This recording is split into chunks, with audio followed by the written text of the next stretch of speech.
और चलिए शुरुआत करते हैं बुलेटिन की एक बड़ी खबर के साथ, जहां उत्तराखंड में बर्फबारी का अलर्ट जारी कर दिया गया है। बड़ी खबर, उत्तराखंड के 6 जिलों में ठंड का येलो अलर्ट मौसम विभाग की तरफ से जारी किया गया है। फ्लाइट, ट्रेनें कैंसिल कर दी गई हैं। सूखी ठंड भी लगातार जारी है। लोगों को कई तरह की परेशानी हो रही है। साथ ही 30 से 31 दिसंबर को बर्फबारी के आसार हैं। हालांकि अभी भी कई पहाड़ी इलाके ऐसे हैं जहां पर बर्फबारी का जो सिलसिला है वो बदस्तूर जारी है, लेकिन इस बीच वहां के लोगों को कई तरह की परेशानी हो रही है आवाजाही के लिए भी। और कुछ भी अगर मार्केट भी जाना हो तो उसके लिए भी पहले 100 बार सोचना पड़ रहा है, क्योंकि प्रशासन की तरफ से अलर्ट जारी किया गया। लेकिन जो उत्तर भारत के लोग हैं और इस वक्त चाहे क्रिसमस हो या फिर न्यू ईयर मनाने के लिए, नए साल की शुरुआत करने के लिए वो पहाड़ी इलाकों का रुख कर रहे हैं, उनके लिए बर्फबारी का जो मौसम आया है ये काफी लुत्फ उठा देने वाला है। और उसी को लेकर उनके चेहरे में खुशी की जो चमक है वो इस वक्त देखने को मिल रही है। और इसी के चलते मौसम विभाग की तरफ से अलर्ट जारी किया गया है। विशेषकर पहाड़ी इलाकों के लोगों को कहा जा रहा है कि अगर बहुत जरूरी काम हो तभी अपने घरों से बाहर निकले, अन्यथा कोशिश ये कीजिए कि घरों के अंदर ही अपने कामों को निपटा दिया जाए, क्योंकि जो बर्फबारी हो रही है उसकी वजह से कई तरह की परेशानियों का सामना लोगों को करना पड़ सकता है। वहीं टिहरी के सियालसी न्याय पंचायत में जन जन की सरकार जन जन के द्वार कार्यक्रम का आयोजन किया गया। जिलाधिकारी टिहरी गढ़वाल नितिका खंडेलवाल की अध्यक्षता में कार्यक्रम आयोजित किया गया। इस खास अवसर पर विधायक प्रीतम पवार ने कहा कि विधानसभा क्षेत्र की नई न्याय पंचायतों में शिविर आयोजित हो चुके हैं और बाकी स्थानों पर भी जल्द ही आयोजन किया जाएगा।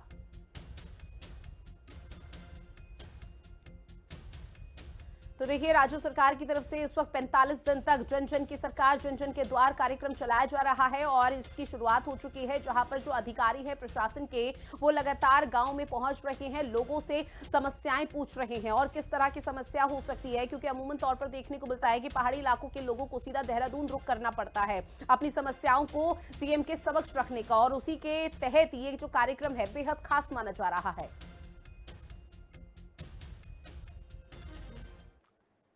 बात करेंगे चंपावत की, जहां बाराकोट के पोखरावाल खाल मैदान में आयोजित सरकार जनता के द्वार कार्यक्रम का आयोजन किया गया। आपको बता दें कि कार्यक्रम में विभिन्न विभिन्न अलग अलग विभागों के स्टॉल लगाकर लोगों को सरकारी योजनाओं से जोड़ा गया। जिलाधिकारी मनीष कुमार, मुख्य विकास अधिकारी ने शिविर का निरीक्षण किया। शिविर के दौरान जिलाधिकारी ने ज्यादातर जन समस्याओं का मौके पर ही समाधान किया।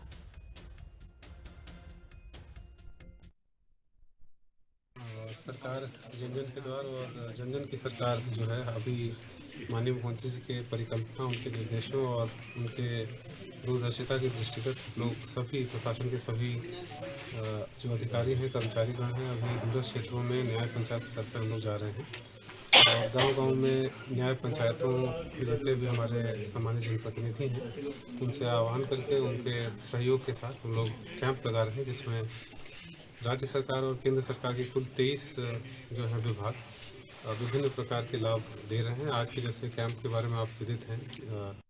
मेरा नाम सुनीता है। मैं ग्राम सभा पमदा नगनोनी से हूँ।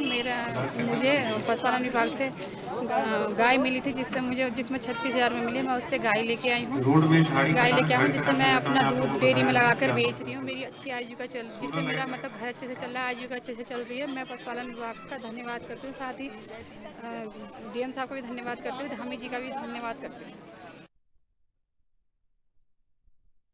अब खबर दिनेशपुर से है, जहां पर जन जन की सरकार जन जन के द्वार कार्यक्रम के तहत आनंदखेड़ा गांव में एक जन कल्याण शिविर आयोजित किया गया। इस शिविर में जिला प्रशासन के विभिन्न विभागों ने स्टॉल लगाकर ग्रामीणों की समस्याओं को मौके पर ही समाधान किया।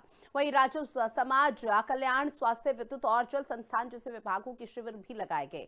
शिविर में बड़ी संख्या में ग्रामीण पहुंचे, जिनकी समस्याओं का समाधान किया गया है।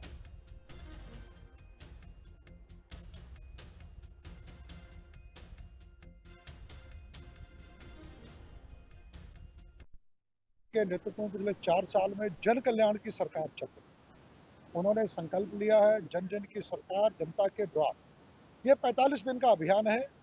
ये 45 दिन के अभियान के रूप में सरकार के सभी विभाग, जिनसे आम जनता का सरोकार होता है, वो हर न्याय पंचायत में श्री पुष्कर सिंह धामी जी द्वारा एक कार्यक्रम जन जन की सरकार जन जन की द्वार के उसमें बहुउद्देशीय शिविर के आयोजन किया जा रहा है। ये कैंप पहले 20 तारीख को बड़ाखेड़ा न्याय पंचायत में लगा था, उसी क्रम में आज ये आनंदखेड़ा न्याय पंचायत में लगा है। इसका उद्देश्य है कि जो लोगों की समस्याएं होती है उनका समाधान तुरंत उसी समय और एक ही छत के नीचे विभागों, यहाँ पर हमारी एसडीएम महोदया, बीडीओ महोदया सभी यहाँ पर, और इसके साथ साथ 23 विभाग भी उपस्थित हैं। देख सकते हैं कि जो इस कार्यक्रम की थीम है जन जन की सरकार जन जन के द्वार, ये कार्यक्रम आज यहाँ कदरपुर तहसील में आनंद खेड़ा क्षेत्र में हमारा जो प्राथमिक विद्यालय है यहाँ ये लगाया गया है। और इसमें विभिन्न विभागों के, समाज कल्याण विभाग है, ब्लॉक है, राजस्व विभाग है, विद्युत विभाग है, स्वास्थ्य विभाग है, जितने भी विभाग हमारे क्षेत्र के लिए आवश्यक है सभी विभागों के स्टॉल मौके पे लगाए गए हैं। ऐसा है, शिविर तो लगना अच्छा हुआ, लेकिन इसमें प्रशासन होना जरूरी था।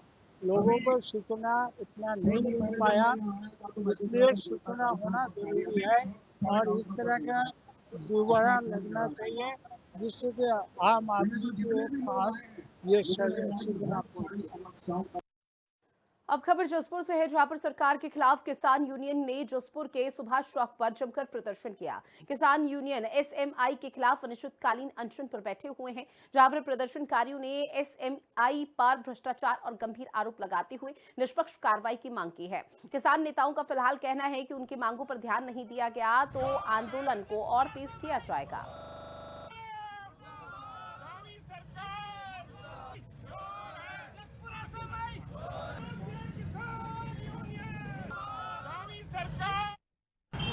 आपको पता है कि राइस मिलरों द्वारा अभी तक किसानों का धान का पेमेंट नहीं किया गया और कुछ धान अभी मंडी में पड़ा हुआ है, वो नहीं तोला जा रहा। और यहाँ के जो एसएमआई थे कौशल कुमार, वो एक बड़ा तकड़ा धोखाधड़ी कर किसानों के साथ यहाँ से भाग गए। उनकी जांच की मांग थी, कई दिनों से आश्वासन मिल रहे थे, ज्ञापन दिए, पर किसानों की सुनवाई नहीं हुई। तो आज पूरे क्षेत्र भर के किसान सुभाष चौक जसपुर में बैठे हैं। अनिश्चितकालीन धरना चलेगा, दिन रात का धरना चलेगा।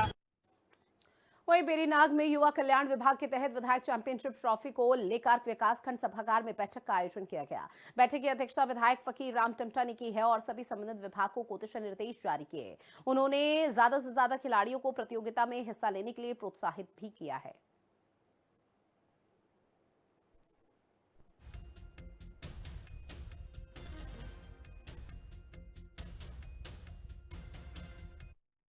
खेल महाकुंभ की एक गतिविधि विधानसभा में होना है, हर विधानसभा में होना है।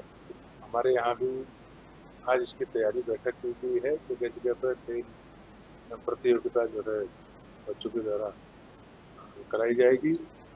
फिर एक विधानसभा स्तर पर एक बड़ी जो खेल महाकुंभ है वो करा जाएगा और इससे क्या है कि हमारे पर्वतीय क्षेत्रों के युवाओं में काफी प्रतिभा छुपी हुई है और भर के आती है। अब खबर देहरादून से है, जहां पर यातायात जाम और आमजन की परेशानियों को देखते हुए लेंसडाउन चौक के पास लगने वाला संडे मार्केट अब आईएसबीटी के पास मेट्रो रेल लिमिटेड की भूमि पर शिफ्ट कर दिया गया। आपको बता दें कि जिलाधिकारी सविन बंसल ने इस दौरान बताया कि यह कदम जनहित और शहर की यातायात व्यवस्था को बेहतर बनाने के उद्देश्य से उठाया गया।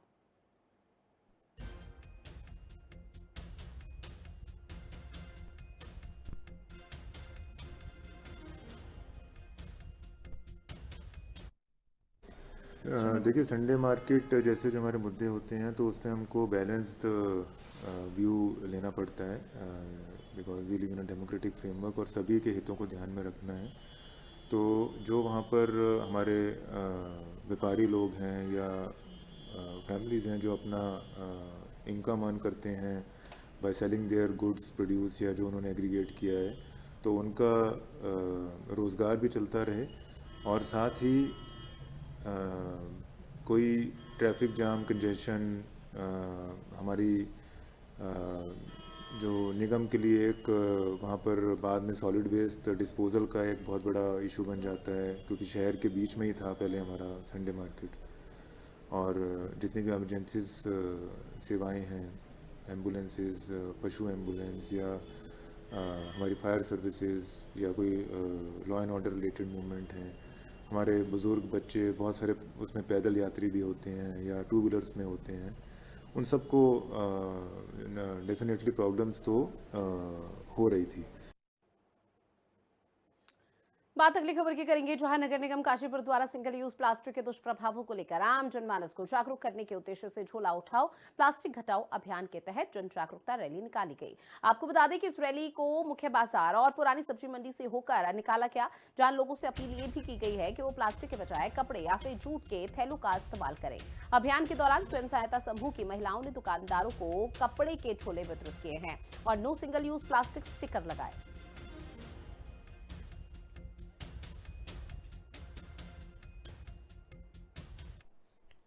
उत्तराखंड के यमुनोत्री क्षेत्र में हिम नदों के तीव्र पिघलाव से बन रही झील और उनसे संभावित भू आपदाओं को समझने की दिशा में एक महत्वपूर्ण वैज्ञानिक पहल की जा रही है। अब दिल्ली विश्वविद्यालय के इंस्टीट्यूट ऑफ एमिनेंस द्वारा एक बहुआयामी शोध परियोजना के अंतर्गत यमुनोत्री क्षेत्र में गहन अध्ययन किया जा रहा है।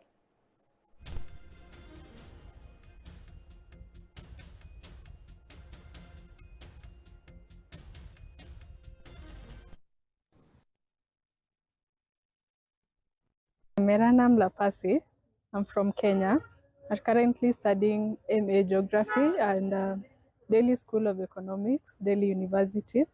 And I'm currently doing a dissertation, that's a research topic on the role of Maasai community in responding to climate change.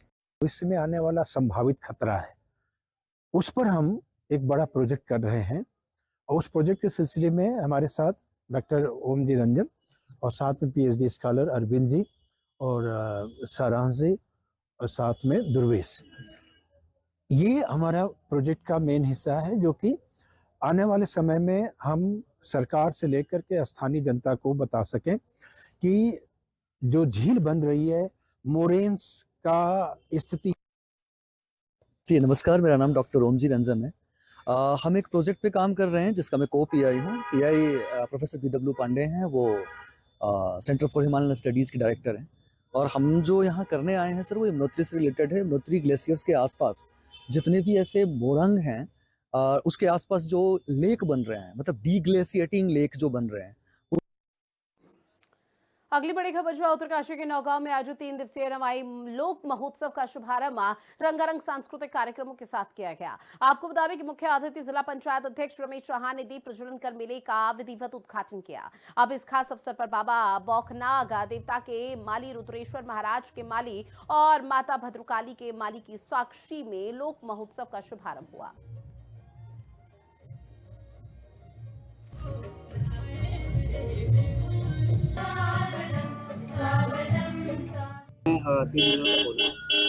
ये रवाई लोक महोत्सव है, क्योंकि नाम से ही पता चल रहा है रवाई लोक महोत्सव, यानी कि रवाई की जितनी भी हमारी लोक से संबंधित जो चीजें हैं वो इसमें जो है हमने कोशिश की है कि एक तरीके से ये संस्कृति का हस्तांतरण है।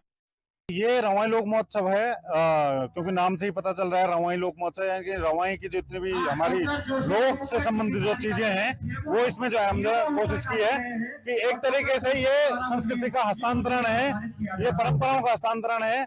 ये जो हमारे जो पुराने टाइम से ज्ञान चला आ रहा है उसका एक तरीके से हस्तांतरण है, और कैसे नए तकनीक और नए ज्ञान के साथ जो है उसका समन्वय बिठाया जाए, ये रवाई लोक महोत्सव की जो है एक खास बात बन रही है। रवाई की जनता के लिए, रवाई की संस्कृति के लिए, रवाई की लोक के लिए, रवाई की थाट के लिए, इसलिए रवाई लोक महोत्सव। किस तरह का प्रोग्राम रहेगा? 3 दिन जो आपने देखा कि पहले दिन ये स्कूली बच्चों का कार्यक्रम था, जितने भी नौहा ब्लॉक के स्कूल हैं उन्होंने सबने अपनी अपनी प्रस्तुति दी है। अब खबर विकासनगर से है, जहां पर पीएम श्री राजकीय इंटर कॉलेज हरबटपुर के मैदान में खेल महाकुंभ मुख्यमंत्री चैंपियनशिप ट्रॉफी 2025 के अंतर्गत धर्मावला पंचायत की ओर से स्थानीय जनप्रतिनिधि खेलकूद प्रतियोगिता का आयोजन हुआ। आपको बता दें कि इसका उद्घाटन ग्राम प्रधान सुनील कश्यप ने किया है। 2 दिनों तक चलने वाले इस खेलकूद प्रतियोगिता में एथलेटिक्स, कबड्डी, खो खो और मुर्गा झपट खेलों के लिए भी अभी तक विभिन्न स्कूलों से आए लगभग 300 बच्चों द्वारा अपना नामांकन दाखिल किया गया। खेल महाकुंभ के पहले दिन अंडर 14 और अंडर 19 बालक बालिका एथलेटिक्स प्रतियोगिता आयोजित की गई। सभी जीते हुए खिलाड़ियों को खेल महाकुंभ मुख्यमंत्री चैंपियन ट्रॉफी के लिए खेलने का मौका मिलेगा।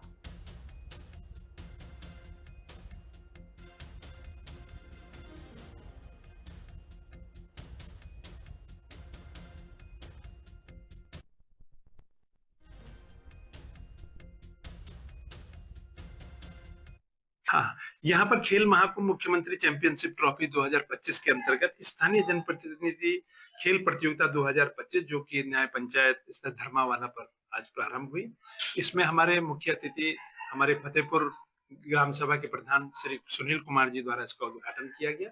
इस प्रतियोगिता में जो हमारे विलुप्त हो रहे हैं जो खेल, उनको विशेष ध्यान रखकर बहुत ही अच्छी सराहनीय प्रयास ये हमारी सरकार कर रहा है कि कबड्डी, खो खो, एथलेटिक्स और मुर्गा झपट जैसे जो कगार पर विलुप्त होने के कगार पर पहुंच गए हैं, उनका आयोजन यहाँ पर किया जा रहा है। इसमें अंडर 14 और अंडर 19 की 2 प्रतियोगिताएं हो रही हैं और इसमें हमारे अभी तक 300 रजिस्ट्रेशन से अधिक हो चुके हैं और ऑफलाइन रजिस्ट्रेशन भी यहाँ पर लिया जा रहा है। और मैं इन खेलों को जो बच्चे यहाँ से निकलेंगे निश्चित रूप से एक जो मुख्यमंत्री चैंपियनशिप ट्रॉफी है उसमें प्रतिभाग करने के लिए। अब बात करेंगे लक्सर से मिल रही बड़ी खबर की। अपराधी पर फायरिंग का मामला है, जहां फायरिंग के आरोपी दोनों बदमाश गिरफ्तार हुए हैं। आपको बता दें कि आरोपी सुनी यादव अजय गिरफ्तार। पकड़े गए दोनों बदमाश पेशेवर अपराधी हैं। जहां अपराधी विनय त्यागी पर फायरिंग की गई थी, जिसके बाद वो फरार होने की कोशिश कर रहे थे, लेकिन फिलहाल उनकी गिरफ्तारी हो चुकी है। साथ ही विनय त्यागी और 2 पुलिसकर्मी इस दौरान घायल हुए थे, जिनका इलाज अस्पताल में जारी है।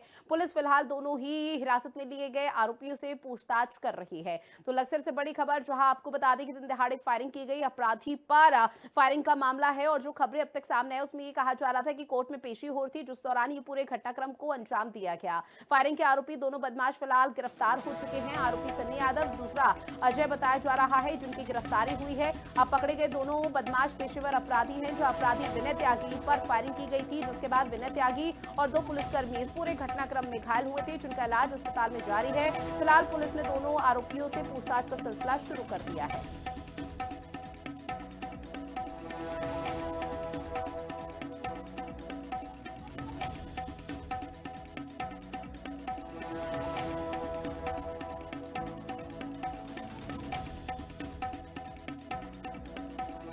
शूट आउट का पुलिस ने पटाक्षेप कर दिया है। पुलिस ने दोनों बदमाशों को गिरफ्तार कर लिया है और तकरीबन 24 घंटे चली कॉम्बिंग के बाद पुलिस को सफलता मिली है। पुलिस ने खानपुर क्षेत्र से ये दोनों आरोपी हमलावर गिरफ्तार किए हैं। अभी भी कोतवाल लगाया है। हमारे साथ में एसपी देहात शेखर सयाल मौजूद हैं, जो इस पूरे अभियान की कमान संभाल रहे थे। साथ में सीओ नताशा सिंह भी है। इनसे बात कर लेते हैं कि आखिर किस तरह से सफलता मिली है और ये कौन लोग हैं, क्यों हमला किया गया था, क्या वजह रही है। सर, जिस तरह से ये ताबड़तोड़ कल जो एक वारदात सामने आई थी, जो सनसनी फैल गई थी और 2 बदमाश जो कहीं ना कहीं हार्डकोर अपराधी विनय त्यागी पर हमला करके भागे थे, पुलिसकर्मी घायल हो गए थे, आज आपने गिरफ्तार कर लिए। किस तरह सफलता मिली, कितनी टीमें लगी हुई थी और क्या क्या चीज सामने आई निकल कर? देखिए, कल का जो ये सनसनीखेज वारदात थी, इसके बाद पूरा जिला अलर्ट मोड में था। हमारे सभी चेकिंग पॉइंट, सभी थाना चौकी लगातार चेकिंग कर रहे थे। कल लेट इवनिंग में हमें वो जो घटना में प्रयुक्त बाइक थी वो मिली थी और हमारा पूरा अंदेशा था कि वही बाइक है जो उन 2 अभियुक्तों के द्वारा, जिन्होंने फायर झोंका था, उनके द्वारा इस्तेमाल की गई थी।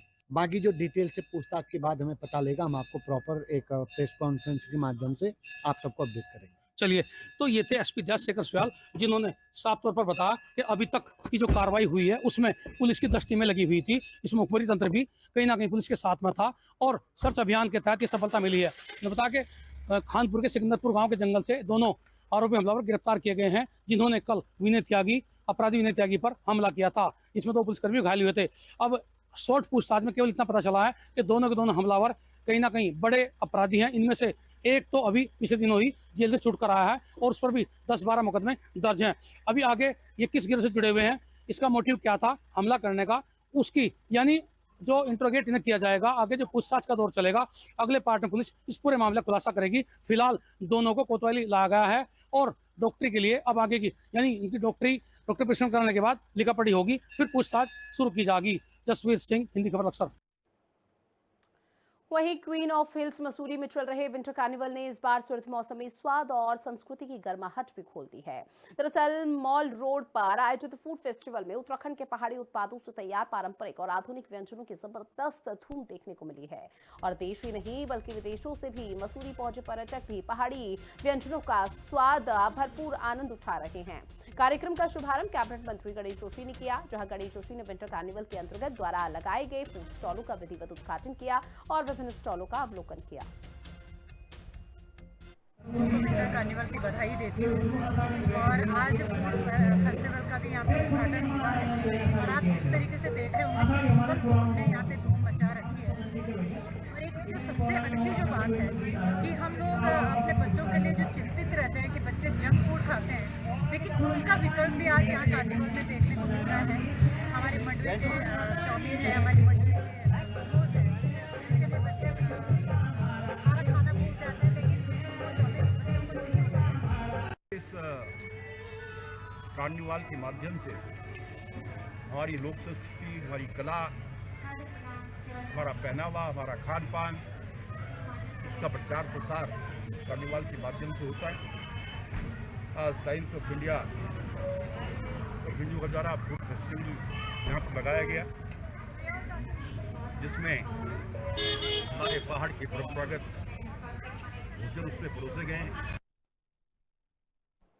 और अब खबर रुद्रप्रयाग से है, जहां पर पहाड़ी जिलों में होम स्टे योजना का लाभ बड़े स्तर पर महिलाओं को भी मिल रहा है। सरकार की योजनाओं का लाभ लेकर महिलाएं अपनी आर्थिकी को मजबूत बनाने में जुटी हुई हैं। वहीं मुख्यमंत्री पुष्कर सिंह धामी के कुशल मार्गदर्शन में जनपद में राष्ट्रीय राजमार्ग ग्रामीण आजीविका मिशन के तहत लगातार ग्रामीण महिलाओं को आत्मनिर्भर बनाने की दिशा में निरंतर प्रभावी कदम उठाए जा रहे हैं। अब सरकार की विभिन्न जन कल्याणकारी योजनाओं के जमीनी स्तर पर सफल क्रियान्वयन द्वारा महिलाओं को मजबूत आर्थिकी से भी जोड़ा जा रहा है।